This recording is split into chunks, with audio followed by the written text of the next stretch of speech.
Good day. Welcome to our first lesson in our fifth module. Our lesson today is on stationary points. So you might ask, well, what exactly is a stationary point?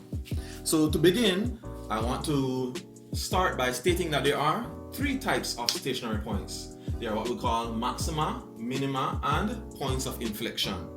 So what is a maxima? A maxima is a point on a graph, aka a curve, that you have a high point. A minima is the opposite of that. It is a point where there is a low point. With a maxima, your graph is coming from somewhere below, goes up to that high point, and then comes back down again. With the minima, it's the opposite. It comes from high, goes to a low point, then goes back up again. When it comes to a point of inflection, it is neither of those. It could be that the graph is coming from somewhere low, it slows down and then keeps on going up again, or the opposite. It's coming from high, slows down and then goes down again. Now, when we look at a maxima or minima, you can think about it as if you could imagine you were an ant on a graph. If you are an ant on a linear graph, you would never get a rest. You would never come to a stationary point. If you're on a linear graph, you're always just going straight up or going straight down. If you're on a quadratic graph where the highest power is 2, then it can be one of two ways. You can have one single minimum point or one single maximum point. If it's a cubic graph, then you can have one of each.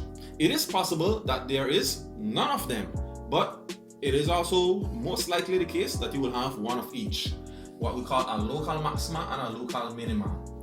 And your cubic graph has the highest power 3, right, x cubed, and it can look either like this or like that. And in either case, you will have a local minima and a local maxima. For higher powers, which we will not really get into, but I will just mention, such as a quartic, then you can have more than one maxima and minima. For a quartic, it is possible that you have one maxima and two minima, or the opposite, you have two maxima and one minima. For higher powers, the more and more higher you get with the powers, then the more and more maxima or minima you will have. And if you look at the pattern here, you will notice that when the highest power is 2, in other words a quadratic, you have only one possible maxima or minima. When it's cubic, meaning the highest power is 3, then you have two possible maxima or minima. When it's quartic, then there are 3 possible maxima or minima, and that is when the power is 4. So in general, whatever the highest power of x is in your function, then there will be one less possible maxima or minima. That's why when we have a linear graph such as y equal to x plus 3, the highest power is 1. And what is 1 less than 1? 0. So that is why for a linear graph, there are no possible maxima or minima. Okay, so now we will be looking at how to determine the nature of a stationary point. In other words, we will be determining whether we have a maximum or a minimum on our graph. So let's look at first the first derivative test. There are two ways we can determine the nature of a stationary point. Those are the first and second derivative tests respectively. We will be learning both of them, but first we will be starting at the first derivative test. So let's look at this example to see exactly how it works. Determine the nature of the stationary points of the curve y equal x plus 64 over x.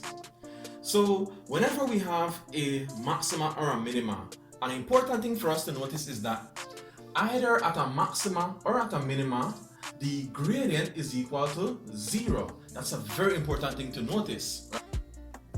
So the first thing we need to do is to differentiate this function. So let's review how we differentiate something like x plus 64 over x.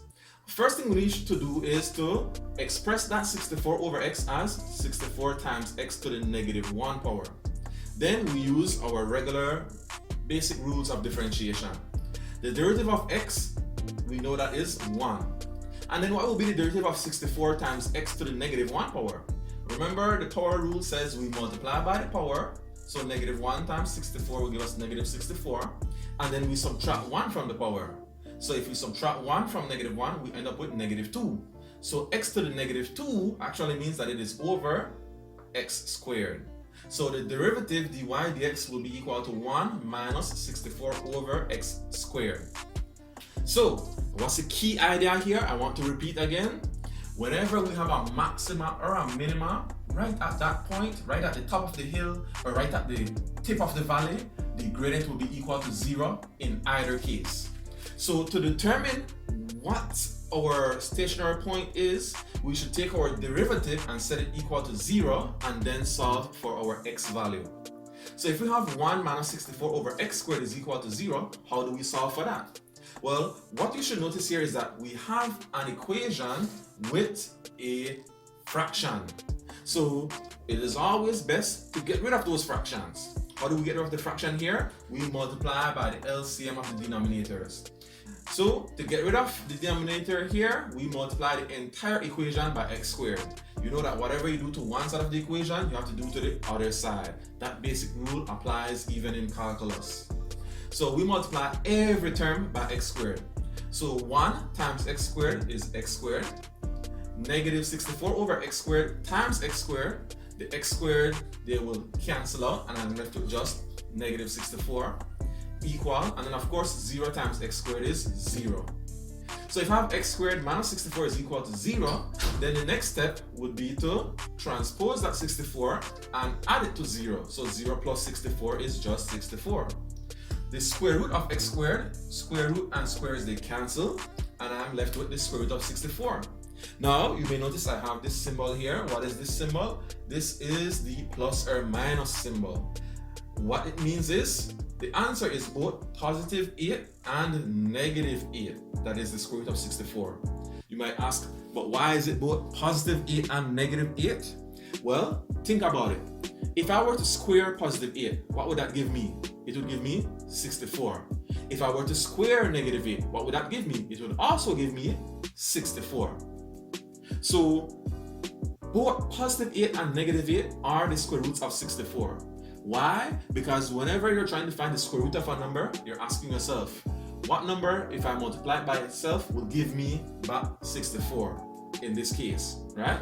So if I square 8, I get 64. If I square negative 8, I get 64. So both of them are the square roots of 64. So we have that our two stationary points for this particular graph occurs at positive 8 and at negative 8. How do we determine which one is a maxima or which one is a minima, or if they're both maxima or both minima?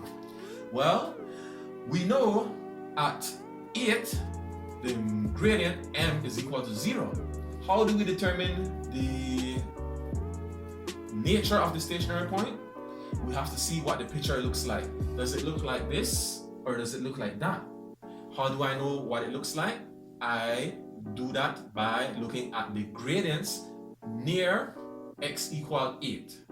So what I do is I pick a number a little bit more than 8 and a number a little bit less than 8. So a number a little bit more than 8 is 9, a little bit to the right of 8. So what will be the gradient when x is 9? To find the gradient, I use my gradient function. So I substitute 9 into the gradient function. I have 1 take away 64 over 9 squared, which works out to a positive 0.209, etc. When I choose a number a little bit to the left of it, a little bit less than 8, x equals 7, the gradient then works out to a negative 0.306. So how do I use these numbers here that I have just calculated to determine whether it is a maxima or a minima? Well, I use these numbers to draw a sketch, and that will then visually give me a clue as to whether or not it is a maxima or a minima. So I know at x equal 8, the gradient is 0, it's horizontal like that. When x is 7, the gradient is negative. The key thing here is not the number 0.306 and so forth. The key thing is the sign, whether it is a positive or a negative number. If it is a negative gradient, then that means it is sloping downwards. When x is 9, on the right hand side of 8, the gradient is a positive 0.209. If the gradient is positive, that means it is sloping upwards.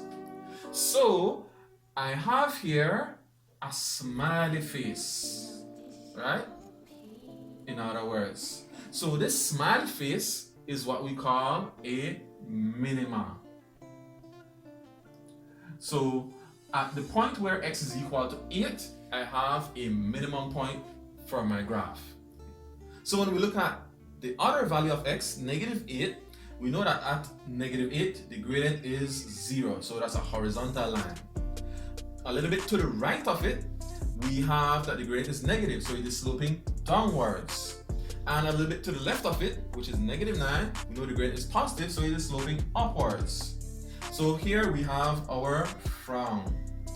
So whenever you have your frown like that, that is our maxima, as we call it. So that is how you use the first derivative test to determine the nature of a stationary point. Let me summarize that. We first differentiate, set it equal to 0, and solve for our x value or values.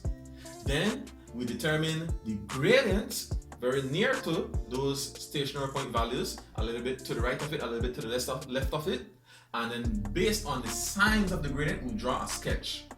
Based on how the sketch looks, we know if it is a minimum point or a maximum point.